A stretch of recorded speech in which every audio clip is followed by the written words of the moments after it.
ಆತ್ಮೀಯ ಬಂಧುಗಳೇ, ಶ್ರೀಮದ್ ಭಾಗವತಂ ಸ್ಕಂದ 3 ಭಾಗ 1 ಅಧ್ಯಾಯ 12 ಕುಮಾರರು ಹಾಗೂ ಮತ್ತಿತರರ ಸೃಷ್ಟಿ. ಇದರಿಂದ ಇವತ್ತು 2 ಶ್ಲೋಕಗಳನ್ನು ತಿಳ್ಕೊಳ್ಳೋಣ. ಶ್ಲೋಕ 31. ತೇಜೀಯ ಸಾಮಪಿ ಹ್ಯೇತನ್ನ ಸುಶ್ಲೋಕ್ಯಂ ಜಗದ್ಗುರೋ ಯದೃತ್ತ ಮನುತಿಷ್ಠನ್ ವೈ ಲೋಕಕ್ಷೇಮಾಯ ಕಲ್ಪತೆ. ಅನುವಾದ: ನೀನು ಅತ್ಯಂತ ಬಲಿಷ್ಠ ಜೀವಿಯಾಗಿದ್ದರೂ ಈ ವರ್ತನೆಯು ನಿನಗೆ ಶೋಭಿಸುವುದಿಲ್ಲ, ಏಕೆಂದರೆ ಸಾಮಾನ್ಯವಾಗಿ ಜನರು ಆಧ್ಯಾತ್ಮ ಪ್ರಗತಿಗಾಗಿ ನಿನ್ನ ನಡತೆಯನ್ನೇ ಅನುಸರಿಸುತ್ತಾರೆ. ಶ್ಲೋಕ 32. ತಸ್ಮೈ ನಮೋ ಭಗವತೆ ಯ ಇದಂ ಸ್ವೇನ ರೋಚಿಷ ಆತ್ಮಸ್ಥಂ ವ್ಯಂಜಯಾಮಾಸ ಸ ಧರ್ಮಂ ಪಾತುಮರ್ಹತಿ. ಅನುವಾದ: ದೇವೋತ್ತಮ ಪುರುಷನಿಗೆ ನಾವು ನಮ್ಮ ಗೌರವಪೂರ್ಣ ನಮಸ್ಕಾರಗಳನ್ನು ಅರ್ಪಿಸೋಣ. ಅವನು ತನ್ನಲ್ಲಿಯೇ ಸನ್ನಿವೇಶಿತನಾಗಿ ಸ್ವಯಂ ಪ್ರಕಾಶದಿಂದ ಈ ವಿಶ್ವವನ್ನು ವ್ಯಕ್ತ ಮಾಡಿದ್ದಾನೆ. ಸರ್ವರ ಶುಭಕ್ಕಾಗಿ ಅವನು ಧರ್ಮವನ್ನು ಕೂಡ ರಕ್ಷಿಸಲಿ. ಇವು ಶ್ಲೋಕಗಳು ಮತ್ತು ಅವುಗಳ ಅನುವಾದ. ಈಗ ಭಾವಾರ್ಥದ ಮೂಲಕ ನಾವು ಇದನ್ನು ಅರ್ಥ ಮಾಡ್ಕೊಳ್ಳೋದಕ್ಕೆ ಪ್ರಯತ್ನ ಮಾಡೋಣ. ಹೋದ ಭಾಗದಲ್ಲಿ ನಾವೇನು ತಿಳ್ಕೊಂಡ್ವಿ? ಮಹರ್ಷಿಗಳೆಲ್ಲ ತಮ್ಮ ತಂದೆ ಒಂದು ಅನೈತಿಕ ಕಾರ್ಯದಲ್ಲಿ ಮೋಹಗೊಂಡಿರೋದನ್ನ ನೋಡಿ ಮರೀಚಿಯ ಮುಖಂಡತ್ವದಲ್ಲಿ ಬ್ರಹ್ಮನ ಎಲ್ಲ ಋಷಿಪುತ್ರರು ಕೂಡ ಗೌರವ ಪೂರ್ವಕವಾಗಿ ಈ ರೀತಿ ತಮ್ಮ ತಂದೆಗೆ ಹೇಳ್ತಾರೆ, ನೋಡಿ, ನೀವು ನಿಮ್ಮನ್ನ ಸಿಕ್ಕಿ ಬೀಳಿಸ್ಕೊಳ್ಳುವಂತಹ ಒಂದು ಕೆಲಸವನ್ನ ಮಾಡ್ತಾ ಇದ್ದೀರಾ. ಇದನ್ನ ಬೇರೆ ಯಾವ ಬ್ರಹ್ಮರು, ಇನ್ನು ಬೇರೆಯವರು, ಮತ್ತೆ ನೀವು ಕೂಡ ಬೇರೆ ಕಲ್ಪದಲ್ಲಿ ಕೂಡ ಈ ರೀತಿ ಮಾಡೋದಕ್ಕೆ ಪ್ರಯತ್ನ ಮಾಡಿರ್ಲಿಲ್ಲ. ಮುಂದೆ ಕೂಡ ಯಾರೂ ಧೈರ್ಯ ಮಾಡೋದಿಲ್ಲ. ನೀನು ಬ್ರಹ್ಮಾಂಡದಲ್ಲೇ ಪರಮಜೀವಿಯಾಗಿದ್ಯಾ. ಹೀಗಿರ್ಬೇಕಾದ್ರೆ ನಿನ್ನ ಮಗಳ ಜೊತೆ ನೀನು ಲೈಂಗಿಕ ಸಂಬಂಧವನ್ನ ಹೊಂದೋದು ಸರಿನಾ? ಮತ್ತೆ ನಿನ್ನ ಅಪೇಕ್ಷೆಯನ್ನ ನೀನು ನಿಯಂತ್ರಣ ಮಾಡ್ಕೊಳ್ಳೋದಕ್ಕೆ ಯಾಕಾಗ್ಲಿಲ್ಲ ಅಂತಂದ್ಬಿಟ್ಟು ಇಲ್ಲಿ ಪ್ರಶ್ನೆ ಮಾಡ್ತಾರೆ. ಮುಂದುವರೆದು ಇಲ್ಲಿ ಹೇಳ್ತಾ ಇದ್ದಾರೆ, ನೀನು ಅತ್ಯಂತ ಬಲಿಷ್ಠ ಜೀವಿ ಆಗಿದ್ರೂ ಕೂಡ ಈ ರೀತಿಯ ವರ್ತನೆ ಇದೆಯಲ್ಲ, ಇದು ನಿನಗೆ ಶೋಭಿಸೋದಿಲ್ಲ. ಯಾಕೆ ಅಂತಂದ್ರೆ ಸಾಮಾನ್ಯವಾಗಿ ಜನರು ಆಧ್ಯಾತ್ಮ ಪ್ರಗತಿಗೋಸ್ಕರ ನಿನ್ನ ನಡತೆಯನ್ನ ಅನುಸರಣೆ ಮಾಡ್ತಾರೆ. ನೀನು ಈ ರೀತಿ ನಡ್ಕೊಂಡ್ರೆ ನಿನ್ನನ್ನು ಅನುಸರಣೆ ಮಾಡೋರು ನಿನ್ನ ಬಗ್ಗೆ ಏನು ಯೋಚನೆ ಮಾಡ್ತಾರೆ? ಅವ್ರು ಯಾವ ರೀತಿ ನಡ್ಕೋಬೇಕು ಅಂತ ಅವ್ರಿಗೆ ಹೆಂಗೆ ಗೊತ್ತಾಗತ್ತೆ? ನಿನ್ನನ್ನೇ ಅನುಸರಣೆ ಮಾಡೋದ್ರಿಂದ ನೀನು ಸರಿಯಾಗಿ ನಡ್ಕೋಬೇಕು. ಈ ರೀತಿ ನಡ್ಕೊಳ್ಳೋದು ನಿನಗೆ ಸರಿಯಲ್ಲ ಅಂತಂದ್ಬಿಟ್ಟು ಅವ್ರು ಬುದ್ಧಿವಾದವನ್ನ ಹೇಳ್ತಾ ಇದ್ದಾರೆ. ಇಲ್ಲಿ ಭಾವಾರ್ಥದಲ್ಲಿ ಗುರುಗಳೇನು ಹೇಳಿದ್ದಾರೆ ಅಂತ ತಿಳ್ಕೊಳ್ಳೋಣ. ಅತ್ಯುನ್ನತ ಬಲಿಷ್ಠ ಜೀವಿಯು ಅವನ ಇಚ್ಛೆಯಂತೆ ಏನನ್ನಾದರೂ ಹೇಗಾದರೂ ಮಾಡಬಹುದು, ಮತ್ತೆ ಅಂತಹ ಕ್ರಿಯೆಗಳು ಅವನನ್ನು ಯಾವ ರೀತಿಯಲ್ಲೂ ಬಾಧಿಸುವುದಿಲ್ಲ ಎನ್ನಲಾಗುತ್ತದೆ. ಉದಾಹರಣೆಗೆ, ಬ್ರಹ್ಮಾಂಡದಲ್ಲಿ ಅತಿ ಬಲಿಷ್ಠವಾಗಿ ಉರಿಯುತ್ತಿರುವ ಸೂರ್ಯ ಯಾವ ಸ್ಥಳದ ನೀರನ್ನೂ ಆವಿಯಾಗಿಸಬಲ್ಲ. ಹಾಗಿದ್ದರೂ ಪ್ರಬಲನಂತೆಯೇ ಇರುತ್ತಾನೆ. ಸೂರ್ಯನು ಕೊಳಚೆಯ ಸ್ಥಳಗಳಿಂದ ನೀರನ್ನು ಆವಿಯಾಗಿಸುತ್ತಾನೆ, ಆದರೂ ಕೊಳೆಯ ಗುಣದಿಂದ ಕಲುಷಿತನಾಗುವುದಿಲ್ಲ. ಅದರಂತೆಯೇ ಎಲ್ಲ ಸ್ಥಿತಿಗಳಲ್ಲೂ ಬ್ರಹ್ಮನು ನಿರ್ದುಷ್ಟನಾಗಿ ಉಳಿಯುತ್ತಾನೆ.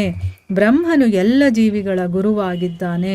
ಅವನ ಗುಣ ಮತ್ತು ನಡತೆಗಳು ಎಷ್ಟು ಆದರ್ಶಪ್ರಾಯವಾಗಿರಬೇಕೆಂದರೆ ಜನರು ಆ ಮಹೋನ್ನತ ನಡತೆಯನ್ನು ಅನುಸರಿಸುವರು ಮತ್ತು ಅತ್ಯುನ್ನತ ಆಧ್ಯಾತ್ಮ ಲಾಭವನ್ನು ಪಡೆಯುವರು.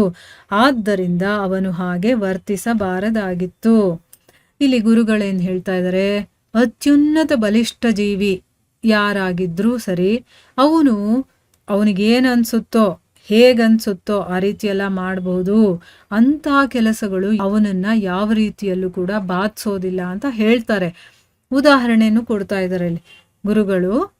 ಏನು ಅಂತಂದ್ರೆ, ಬ್ರಹ್ಮಾಂಡದಲ್ಲಿ ತುಂಬಾ ತೀಕ್ಷ್ಣವಾಗಿ ಉರಿತಾ ಇರುವಂತ ಸೂರ್ಯ ಇದಾನಲ್ಲ, ಅವನು ಯಾವ ಸ್ಥಳದಲ್ಲಿರುವಂತ ನೀರನ್ನು ಕೂಡ ಆವಿಯಾಗಿಸಬಲ್ಲ. ಈಗ ನೋಡಿ, ಅದು ಹೋಲ್ಸೆ ಆಗಿರ್ಲಿ, ನದಿನೇ ಆಗಿರ್ಲಿ, ಸಮುದ್ರನೇ ಆಗಿರ್ಲಿ, ಎಲ್ಲಾದ್ರೂ ನೀರಿರ್ಲಿ, ನೀರಿನ ಅಂಶ ಏನೇ ಇರ್ಲಿ, ಅದು ಕೊಳಚೆ ಅಂತನೂ ನೋಡೋದಿಲ್ಲ, ಒಳ್ಳೇದು ಅಂತ ಎಲ್ಲ ಸ್ಥಳಗಳಿಂದನೂ ಕೂಡ ಅದು ನೀರನ್ನ ಆವಿಯಾಗಿಸುತ್ತೆ. ಅಷ್ಟು ಶಕ್ತಿ ಸೂರ್ಯನಿಗಿದೆ.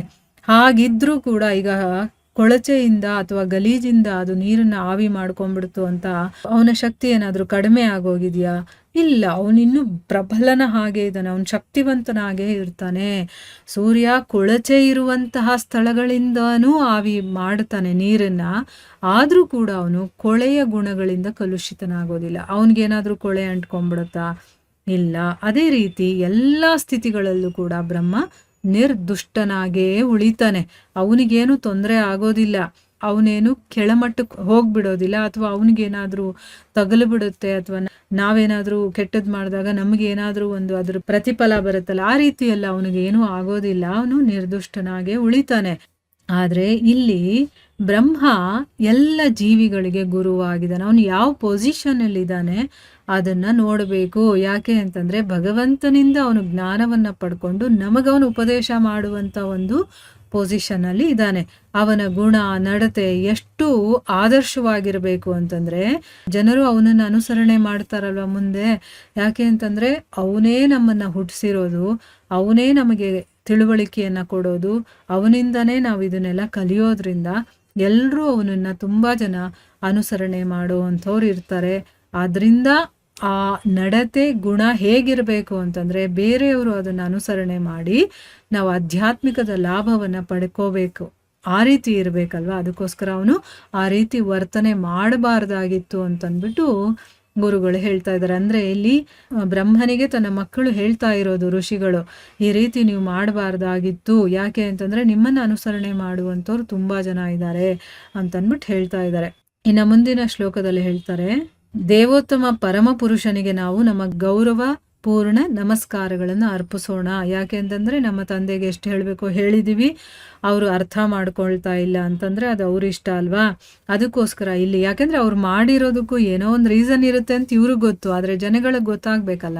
ಸೊ ಅದಕ್ಕೆ ನೀವು ಈ ರೀತಿ ಮಾಡಬಾರ್ದಾಗಿತ್ತು. ಆದ್ರೂ ಈಗ ನಾವು ಆ ಭಗವಂತನಿಗೆ ನಮ್ಮ ಗೌರವಪೂರ್ಣ ನಮಸ್ಕಾರಗಳನ್ನು ಅರ್ಪಿಸ್ತೀವಿ. ಅವನು ತನ್ನಲ್ಲೇ ಸನ್ನಿವೇಶಿತನಾಗಿ, ಅಂದ್ರೆ ಅವನು ತನ್ನಲ್ಲಿ ತಾನೇ ಇದ್ದುಕೊಂಡು ಈ ಒಂದು ವಿಶ್ವದ ಸೃಷ್ಟಿಯನ್ನ ಅವನು ಮಾಡಿದಾನೆ.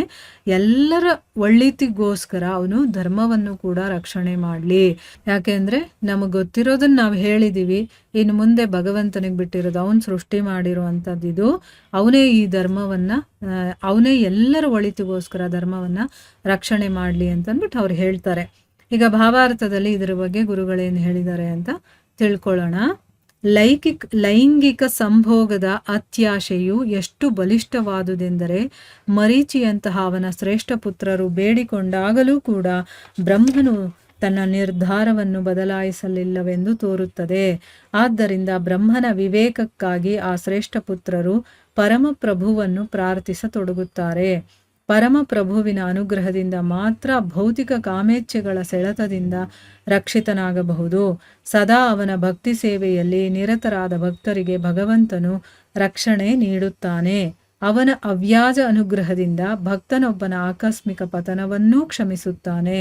ಆದ್ದರಿಂದ ಮರೀಚಿಯಂತಹ ಮುನಿಗಳು ಭಗವಂತನ ಅನುಗ್ರಹಕ್ಕಾಗಿ ಪ್ರಾರ್ಥಿಸಿದರು. ಅವರ ಪ್ರಾರ್ಥನೆ ಫಲಪ್ರದವಾಯಿತು.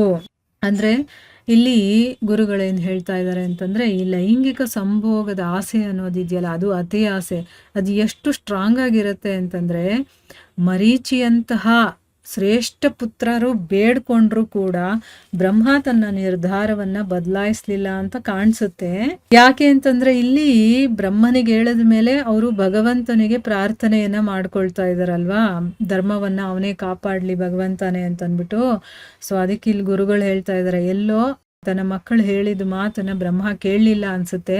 ಅದಕ್ಕೋಸ್ಕರ ಬ್ರಹ್ಮನಿಗೆ ವಿವೇಕ ಬರ್ಲಿ, ನಾನು ಮಾಡ್ತಾ ಇರೋದು ಸರಿನೋ ತಪ್ಪೋ ಅಂತ ಅವ್ರಿಗೆ ಯೋಚನೆ ಮಾಡುವಂತ ವಿವೇಕ ಭಗವಂತ ಕೊಡ್ಲಿ ಅಂತ ಆ ಶ್ರೇಷ್ಠ ಪುತ್ರರು ಆ ಭಗವಂತನನ್ನ ಪ್ರಾರ್ಥನೆ ಮಾಡ್ಕೊಳ್ತಾರೆ. ಭಗವಂತನ ಅನುಗ್ರಹದಿಂದ ಮಾತ್ರನೇ ಈ ಭೌತಿಕ ಪ್ರಪಂಚದಲ್ಲಿರುವಂತ ಕಾಮದ ಇಚ್ಛೆಗಳಿದೆಯಲ್ಲ, ಅದರ ಸೆಳೆತದಿಂದ ಒಬ್ರು ರಕ್ಷಣೆಯನ್ನ ಪಡ್ಕೋಬಹುದು. ಅಂದ್ರೆ ನಾವು ತಿಳ್ಕೊಬೇಕಾಗಿರೋದೇನು ಅಂತಂದ್ರೆ, ನಾವು ಅಷ್ಟೇನೆ ಏನಾದ್ರೂ ನಾವು ಆಧ್ಯಾತ್ಮಿಕದಲ್ಲಿ ಪ್ರಗತಿಯನ್ನ ಹೊಂದುತ್ತಾ ಇರ್ಬೇಕಾದ್ರೆ ನಮ್ಮ ಒಂದು ದಾರಿಗೆ ಅಡೆತಡೆಗಳೆಲ್ಲ ಬರಬಹುದು. ಈ ಕಾಮ ಅನ್ನೋದು, ನಮ್ಗೆ ಆಸೆ, ಹೊಟ್ಟೆ ಕಿಚ್ಚು, ಇಂಥದ್ದು ಅರಿಷಡ್ ವರ್ಗಗಳು ಅಂತ ನಾವೇನು ಹೇಳ್ತೀವೋ ಅದೆಲ್ಲ ಬರುತ್ತೆ. ಅದರಿಂದ ನಾವು ರಕ್ಷಣೆಯನ್ನ ಪಡಿಬೇಕು. ನಮ್ಗೇನು ತೊಂದರೆ ಆಗಬಾರ್ದು ಅಂತಂದ್ರೆ ಅದಕ್ಕಿರುವಂತ ಒಂದೇ ಒಂದು ದಾರಿ ಅಂತಂದ್ರೆ ಆ ಭಗವಂತನ ಭಕ್ತಿ ಸೇವೆಯಲ್ಲಿ ನಾವು ತೊಡಗಿರೋದು. ನಮ್ಮ ಇಂದ್ರಿಯಗಳನ್ನ, ಮನಸ್ಸು, ಬುದ್ಧಿ ಎಲ್ಲವನ್ನು ಕೂಡ ಭಗವಂತನ ಪಾದದಡಿಯಲ್ಲಿ ಇಟ್ಟು ಅವನ ಸೇವೆ ಮಾಡೋದಿದೆಯಲ್ಲ, ಅದು ಒಂದು ಮಾಡ್ತಾ ಇದ್ರೆ ಅದು ನಮ್ಮನ್ನ ರಕ್ಷಣೆ ಮಾಡುತ್ತೆ. ಅವನ ಅವ್ಯಾಜ ಅನುಗ್ರಹ ಅಂದ್ರೆ ಭಗವಂತನ ಒಂದು ಅನುಗ್ರಹ ಅನ್ನೋದು ಏನಿರುತ್ತೋ ಅದು ಒಬ್ಬ ಭಕ್ತ ತನ್ನ ಸಾಧನೆಯ ಹಾದಿಯಲ್ಲಿ ನಡೀತಾ ಇರ್ತಾನೆ. ಆಧ್ಯಾತ್ಮಿಕದಲ್ಲಿ ಮುನ್ನಡೆಯನ್ನ ಪಡಿಬೇಕು ಅಂತ ಅವನು ಏನೋ ಒಂದು ಸಾಧನೆ ಮಾಡ್ತಿರ್ತಾನೆ. ಆದ್ರೆ ಗೊತ್ತಿಲ್ಲದೆ ಆಕಸ್ಮಿಕವಾಗಿ ಅವನು ಕೂಡ ಯಾವುದೋ ಒಂದು ತಪ್ಪು ಮಾಡಿ ಕೆಳಗಡೆ ಬೀಳುವಂತಹ ಒಂದು ಕೆಲಸವನ್ನ ಮಾಡಬಹುದು. ಆದ್ರೆ ಭಗವಂತ ಅದನ್ನ ಕ್ಷಮಿಸ್ತಾನೆ. ಯಾಕಂದ್ರೆ ಅವನಿಗೆ ಗೊತ್ತಿರುತ್ತೆ ಇವನು ಬೇಕು ಅಂತ ಮಾಡಿರೋದಿಲ್ಲ, ಇದೇನೋ ಒಂದು ಆಕಸ್ಮಿಕವಾಗಿ ಆಗಿದೆ ಅಂತನ್ಬಿಟ್ಟು. ಅದಕ್ಕೋಸ್ಕರನೇ ಇಲ್ಲಿ ಮರೀಚಿಯಂತಹ ಮುನಿಗಳು ಭಗವಂತನ ಅನುಗ್ರಹಕ್ಕೋಸ್ಕರ ಇಲ್ಲಿ ಪ್ರಾರ್ಥನೆ ಮಾಡ್ಕೊಳ್ತಾ ಇದ್ದಾರೆ. ಅವರ ಪ್ರಾರ್ಥನೆ ಫಲಪ್ರದವಾಗುತ್ತೆ. ಅಂದ್ರೆ ಈಗ ನಮ್ಮ ತಂದೆ ತಪ್ಪು ಮಾಡಿದ್ದಾರೆ, ಅವ್ರಿಗೆ ಹೇಳ್ತಾ ಇದ್ರು ಕೂಡ ಅವ್ರ ಮನಸ್ಸಿಗೆ ಅದು ಹೋಗ್ತಾ ಇಲ್ಲ ಅಂತಂದ್ರೆ ನೀನೇ ಅವರಿಗೆ ಸಹಾಯ ಮಾಡಬೇಕು. ನಾನು ಮಾಡ್ತಾ ಇರೋದು ತಪ್ಪು ಅನ್ನೋದು ಅವ್ರಿಗೆ ಗೊತ್ತಾಗ್ಬೇಕಲ್ವಾ, ಆಗ್ತಾನೆ ಅವ್ರು ತಿದ್ಕೊಳ್ಳೋದಕ್ಕಾಗೋದು. ಸೊ ಭಗವಂತ ಒಬ್ಬನೇ ಆ ಸಹಾಯ ಮಾಡೋದಕ್ಕೆ ಸಾಧ್ಯ. ಈ ಕಾಮ, ಕ್ರೋಧ, ಮೋಹ, ಲೋಭ ಇವುಗಳಿಂದ ಹೊರಗಡೆ ಬರೋದಕ್ಕೆ ಸಹಾಯ ಮಾಡೋದು ಯಾರು ಅಂತಂದ್ರೆ ಅದು ಭಗವಂತ ಮಾತ್ರನೇ. ಸೊ ಅದಕ್ಕೋಸ್ಕರ ಇಲ್ಲಿ ತಂದೆಗೆ ಹೇಳಿದ್ಮೇಲೆ ಮರೀಚಿ ಮತ್ತೆ ಇನ್ನೂ ಬೇಕಾದಷ್ಟು ಜನ ಮಹರ್ಷಿಗಳು ಬಂದಿರ್ತಾರಲ್ಲ, ಅವರು ಭಗವಂತನಿಗೆ ಪ್ರಾರ್ಥನೆಯನ್ನ ಮಾಡ್ಕೊಳ್ತಾರೆ. ಇಲ್ಲಿಗೆ ನಾವು ನಿಲ್ಸೋಣ. ಹರೇ ಕೃಷ್ಣ.